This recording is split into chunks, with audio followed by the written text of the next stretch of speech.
สวัสดีครับแล้วนะก็เดี๋ยววันนี้เราไปที่ไหนพี่หลุมใหม่ฮะหลุมใหม่เดี๋ยววันนี้ไปหาหลุมปลานิลของนายุ้ยเขาที่แถวอยุธยาไม่รู้ใหม่แล้วก็ยังไม่รู้เลยเนี่ยแบบสดมากเลยเห็นเขาชวนไปก็ไปก็วันนี้เราจะไปร่วมทีมกับฟิชชิ่งเจ้านีนะครับแล้วเดี๋ยวผมจะขึ้นลิงก์ไว้ให้ติดตามกันนะครับ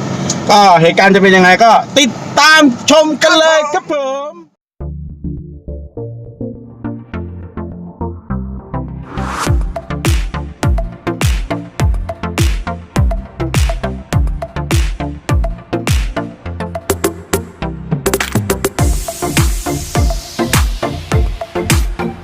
สวัสดีครับนะอันนี้เราก็มาถึงหมายแล้วนะครับหมายที่เรามาวันนี้ก็เขาเรียกหมายอะไรเกาะเกิดนะครับก็ดูใน YouTube ก็ยังไม่มีใครรีวิวนะครับว่ามันเป็นไงก็พวกผมก็มากันครั้งแรกนะครับก็ฟิชชิ่งโจนี่ชวนมานะครับก็เดี๋ยวเรามาดูหมายกันแต่ฝนตกทางเข้าไม่ได้ครับอันนี้ก็ต้องเดินเข้ามานะครับเดี๋ยวเรามาดูสภาพหมายกันคุณโจ้นะครับนะโจ้หิวของเข้าป่าไปแล้วก็ทางมันก็จะเละเงี้ยครับถ้าฝนตกนี่คือรถเข้ามาไม่ได้นะครับมันเป็นดินเหนียวแบบลื่นๆนะครับเนี่ยก็ต้องหิ้วกันเข้ามานี่ฮะนะต้นก็ยังไม่เคยเห็นรีวิวใน YouTube นะครับก็เดี๋ยวเราจะมารีวิวให้ดูว่าหมานี้เป็นไงนะครับเสื้อเขียวอีกแล้วครับเรียกฝนมาแฉะนะครับโอ้โหนี่ก็แหวยังไม่เอาอีกนู่นหนูนี่แห่งฟิชชิ่งโจนี่ครับผมไฮโซลุยทุ่งวันนี้ ลุยเลนวันนี้ลุยเลน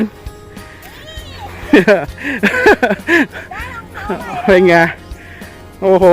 สัมผัสดินโอเคครับผมนี่ครับหมายก็จะประมาณนี้นะครับ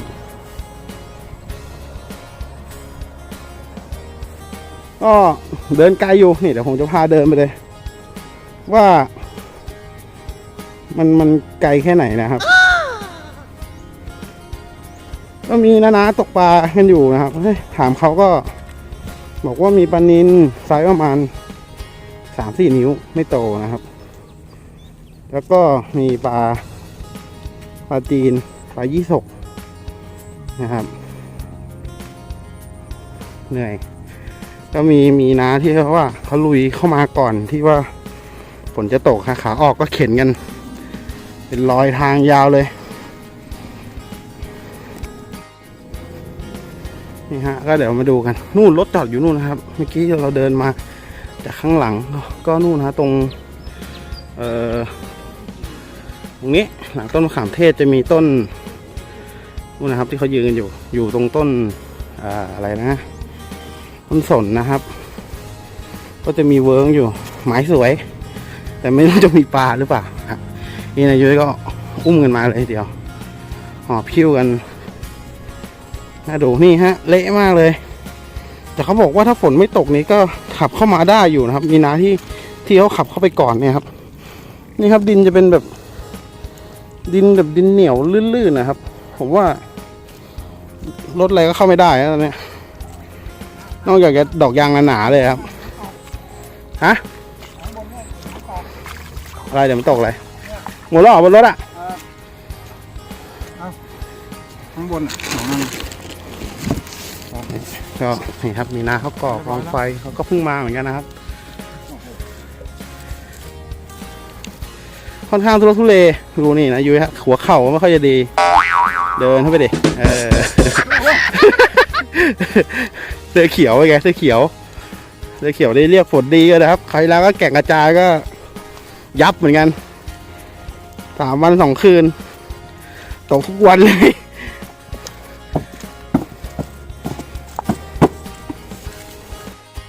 วันนี้ก็มีน้าที่เขามาตกก่อนนะครับเขาก็เพิ่งมาได้สักพักแล้วลงเขาเรียกอะไรกระสือครับก็ปลานิลก็จะประมาณนี้ไซส์นี้ชูขึ้นมาหน่อยพี่โอเคน้าชื่ออะไรครับ ชื่อเพลงครับ ชื่อเพลงมาจากไหนครับพี่ มาจากนวนครนะ อ๋อนวนครนะครับแล้วนู่นน้าอีกคนหนึ่งชื่ออะไรครับ พี่ตีก็เดิน โอเคครับ มานานยังครับ มาครับ อ๋อโอเคนี่ครับน้าเขามา2 คนนะครับโอเคเดี๋ยวผมขอตัวไปตกปลาก่อน ครับผม ครับโชคดีครับนะมันหมานเอาละครับนะก็ต้องบอกเลยว่าสำหรับนักตกปลาสายธรรมชาตินะครับ ไม่มีคำว่าสบายครับผมเย็ดแค่ ยิ่งเราเอาอุปกรณ์เลยอำนวยความสะดวกมากเท่าไหร่นะครับ ก็ยิ่งเพิ่มความลำบากให้เรามากขึ้นเท่านั้นนะครับ ตอนแรกก็ไม่มีของอะไรคราวนี้เริ่มมีร่มมีเต็นท์มีอะไรนี่ก็เริ่มจะหนักขึ้นมาแล้วครับ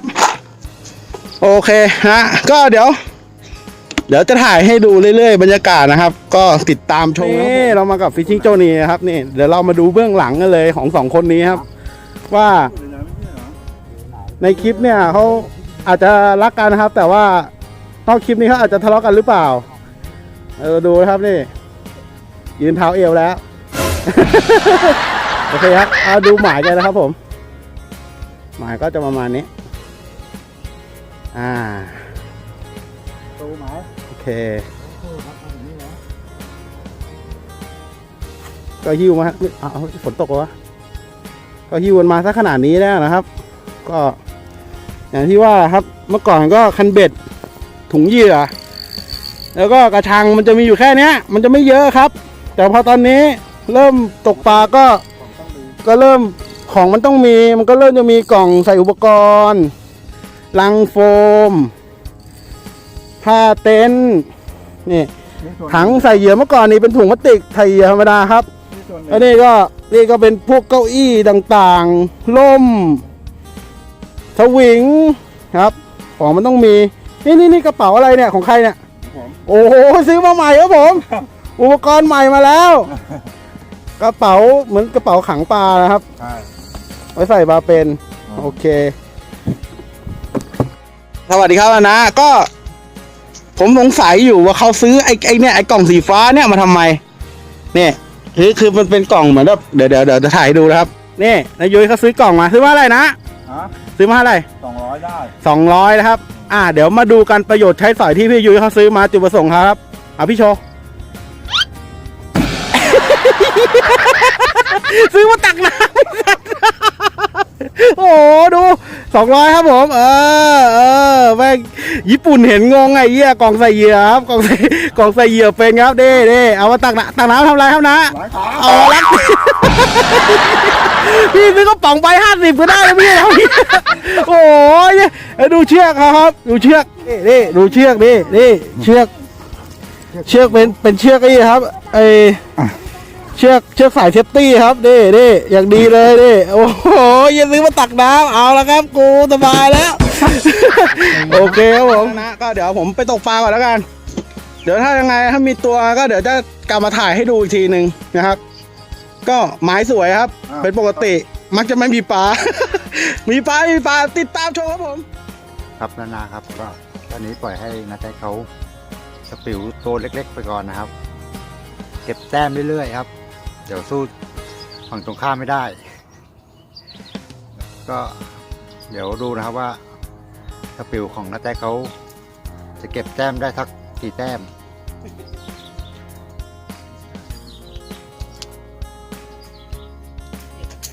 เดี๋ยวถ้ามันเล็กเกินเดี๋ยวกลับจัดใส่ไปเลี้ยงที่บ้านต่อครับโอ้โหกดไซส์สูงกันเลยนี่ครับผมได้เลย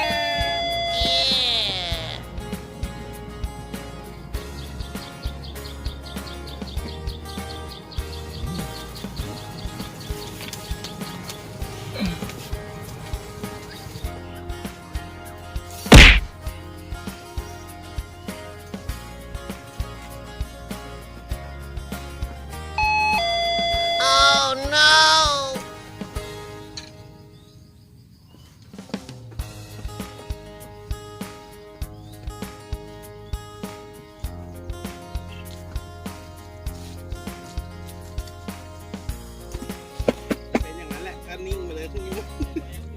ได้2 ตัวแล้ว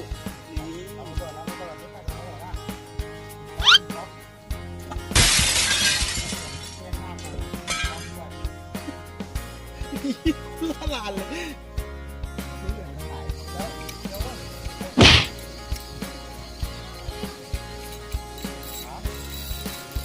เฮ้ยตัวใหญ่เว้ยลอกร้องเลยไม่หยุดเลยอะปิดหน้าลอกดี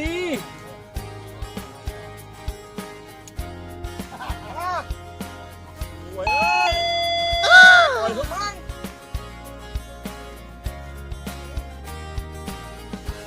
ปล่อยนะตัวเล็กนิดเดียว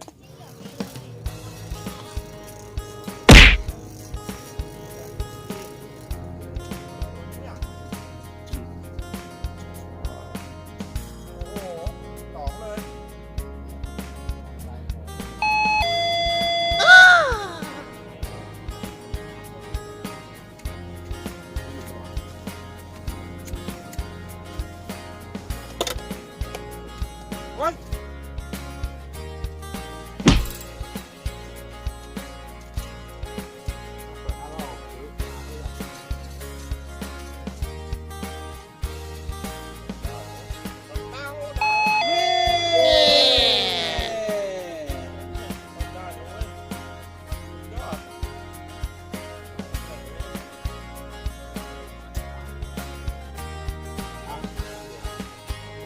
อนมหาพันธุ์ปลานิลเนี่ย หาพันธุ์ปลานิลไปเลี้ยงต่อ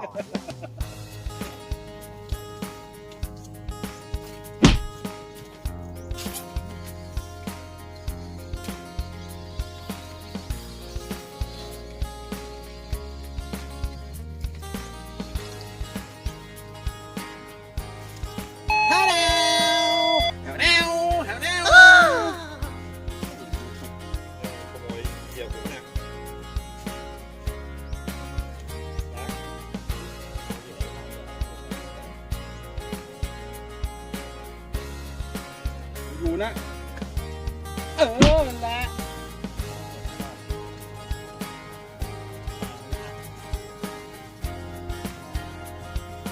นี่ไงนี่ไง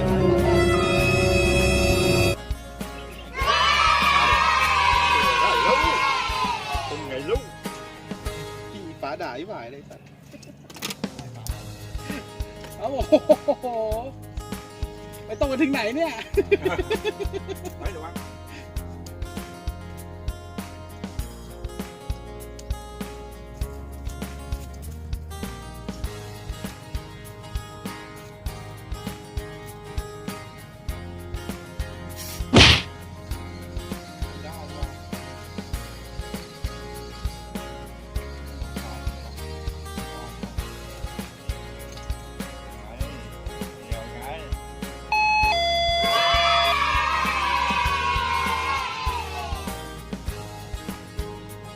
แดดจนตายแล้วอ่ะเอามาให้ผมไม่มาแล้วไม่เอาจบปะ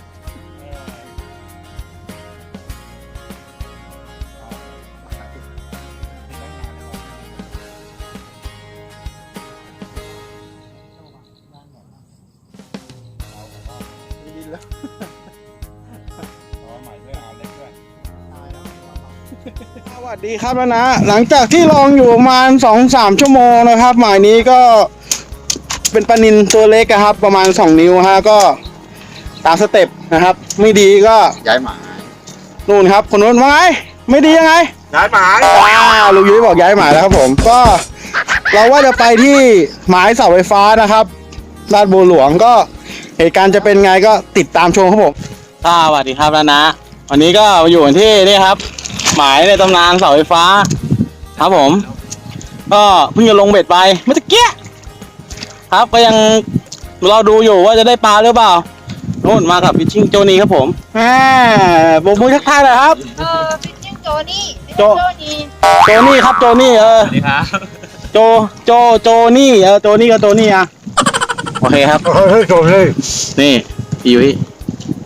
เป็นไงพี่ย้ายหมายปะย้ายไหม ย้ายมาเพิ่งย้ายมา เพิ่งย้ายมากินก่อนนะฮะตอนนี้กินข้าวก่อนนะ หิว โอเคครับเหตุการณ์จะเป็นไงก็ติดตามชมครับผมเดี๋ยวดูสภาพหมายครับผมนี่ครับนี่ก็คือสภาพหมายของเรานะครับนี่ครับเราก็ตีคันเบ็ดไป แล้วก็นั่งชิวๆกินบรรยากาศเขาถือว่าเป็นการพักผ่อนครับการตกปลาครับผมคือการพักผ่อน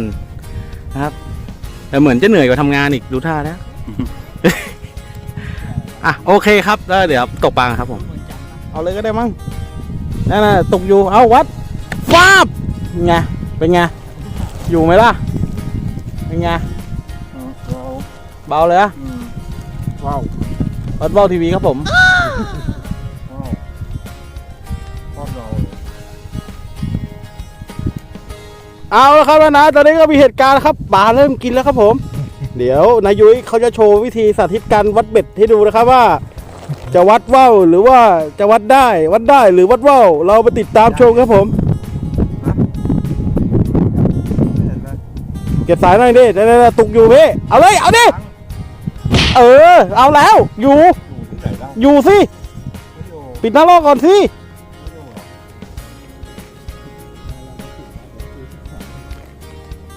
เป็นไงครับลุงยุ้ยเบาหย่องไปเลยน่าจะปลาหลุดครับประมาณ3 โลปลาหลุดปลาหลุด ปลาตัวใหญ่ ปลาหลุดปลาขาดใหญ่เสมอเรียบร้อยครับผมก็วัดว่าวตามสเต็ปครับผมเหตุการณ์ที่ไม่คาดคิดก็เกิดขึ้นครับเอาละหลังจากที่เรานอนกันมา2 ชั่วโมงครับผมต้นเอาขึ้นมาแล้วโอ้โหปลาหมอครับผมตัวแรกของเราครับปลาตัวแรกของทีมเราครับผมยั่วจ้ายั่วดูติดเรื่องเอง อุ้ยคลิปเมื่อกี้ตายคลิปเสียงเน่เลยนี่คนนี้ได้เลยแตกเลยโอ้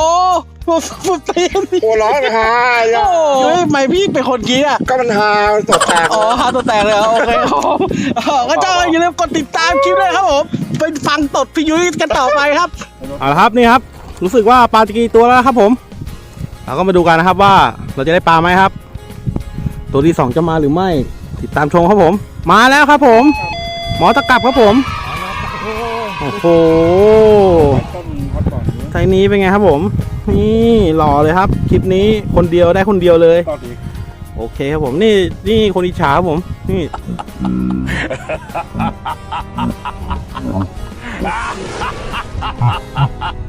ตอนนี้ก็มันเป็นเวลา4 โมงแล้วนะครับแต่ว่ามันเงียบเหลือเกินเอางี้เรามามีวิชั่นกันดีกว่าใครที่แบบว่าแพ้ต้องมีบทลงโทษนะครับคือตอนเนี้ยเราให้เลือกคนละ1 คันนะครับในการแข่งขันก็ถ้าเกิดได้ปลามา1 ตัวก็นับ1 แต้มใครแพ้นะครับโดนขี้โคลนปักหน้านะครับผมก็ตามนี้นะครับแล้วเดี๋ยวเรามาดูกันว่าใครจะโดนครับแล้วก็มาดูฮะนี่พี่ยุ้ยเลือกคันนี้นะครับผมก็คันสปาร์ต้าลอกชิมาโน่นะครับของผมเป็นคันปาเกต2นะครับลอกเรียวบีนะครับแล้วก็ต้นคันวีว่านะครับแล้วก็ลอกหมาป่าครับผมก็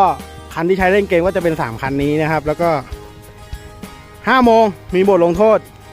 ก็เดี๋ยวมาดูกันว่าใครจะโดนขี้โคลนควักในนี้เลยครับผม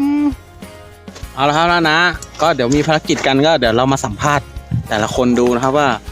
เขามีแผนการยังไงหรือว่าเขาจะทำยังไงเขาคิดยังไงเดี๋ยวเรามาฟังเหตุผลพวกเขากันดูครับเรามาสัมภาษณ์ผู้อาวุโสของเราก่อนนะครับลุงยุ้ยครับผมครับพี่ยุ้ยครับคิดว่ายังไงครับการนี้คิดว่าวันนี้ผมไม่แพ้แน่นอนอ๋อเพราะว่าเคยชนะมาก่อนผีจับยัดโอ้วันนี้ผมจะเอาชนะต้นให้ได้ทีมเก่าผมแพ้มานานแล้วครับอันนี้คืออยากส่วนตัวเลยใช่ต้องชนะให้ได้เพราะเรื่องนี้แน่นอนโอเคครับผมแล้วเดี๋ยวมาดูกันว่าใครจะโดน เอาละครับต้นรู้สึกไงครับผม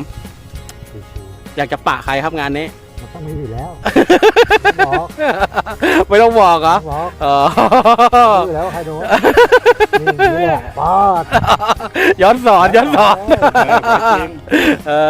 โอเคครับอันนี้ก็มาถามผมนะครับส่วนผมนี่ก็ค่อนข้างจะหนักใจครับเพราะว่าคราวที่แล้วเนี่ยผมประมาทไว้เยอะนะครับแล้วก็โดนยับเยินเลยทีเดียววันนี้ก็ถามว่าผมอยากจะปะใครล่ะครับนี่ครับคนนี้เลยคนนี้เลยคนเดียวเนี่ยแหละผมจะย้อนสอนเข้ารูจมูกเลยทีเดียวแล้วครับถ้าเขาโดนเนี่ยโอเคยังไงผมก็ไม่ที่1ที่2ครับผมได้ปะแน่ๆอยู่แล้วคนนี้ท่านโหลถ้าบวยนี่ซวยแน่ๆครับผมโอเคครับเดี๋ยวเราไปดูกันว่าเป็นยังไงดูครับพอแบบมีมิชชั่นขึ้นมาก็เกิดอาการ alert ขึ้นมาทันทีนะครับผมดูท่าเขาก่อนแต่คนละคันกับที่เขาลงเล่นไว้นะเป็นคันแดงนะครับผมนี่ดูท่านี่ดูท่าคนที่จะโดนโคลน เป็นไงครับนี่ซ้อมเดี๋ยวดูคนซ้อมวันนี้วัดแล้วครับผมวั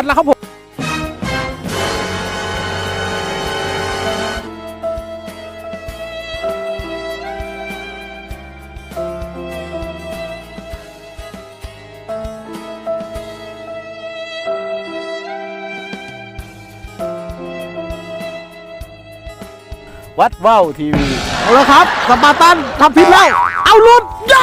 หลุดไปหลุดต้นใหญ่หลุดนี่ป้าหลุดนี่ไอ้เหี้ยถูกขวยเจ้ามือหนีเอาละครับนะตอนนี้ก็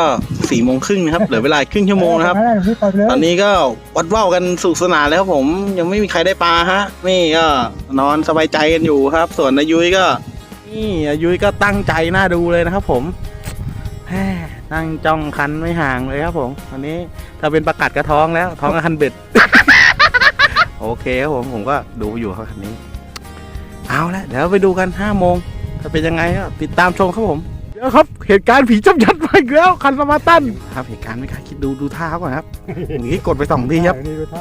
นี่2 ทีท่านี่เตรียมวิ่งเลยพุ่งลงน้ำแน่นอนนี่เอาแล้ว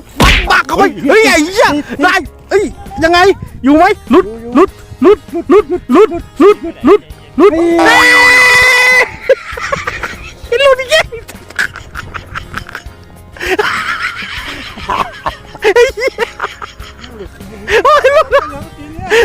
ขันงงเลยเหี้ยหลุดเอาละครับนะตอนนี้ก็5 โมงแล้วนะครับก็ไม่มีใครชนะครับผมเสมอนะแต่ว่าฝนเริ่มมาแล้วนะครับตอนนี้ก็เดี๋ยวเราก็คงจะต้องกลับแล้วนะครับก็เดี๋ยวอีกแป๊บนึงตอนนี้ก็เริ่มเก็บของแล้วยังไงก็เดี๋ยวเราปิดคลิปแค่นี้ก่อนนะผมขอลาไปก่อนนะครับแล้วเจอกันใหม่คลิปหน้านะครับกับวัดว่าวทีวีครับผมบ๊ายบายแล้วเจอกันใหม่คลิปหน้าเย้ครับก็นี่คือปลาทั้งหมดของเราในทริปนี้นะครับก็สำหรับที่นี้ก็ได้เท่านี้แหละครับก็ฝากลาไปสำหรับก็ลงฝนกันเลยครับนี่นะก็มาตกไปข้างๆนะครับแล้วนะครับตอนนี้เราเริ่มเก็บของแล้วนะครับเจอกันใหม่คลิปหน้าครับผมบ๊ายบาย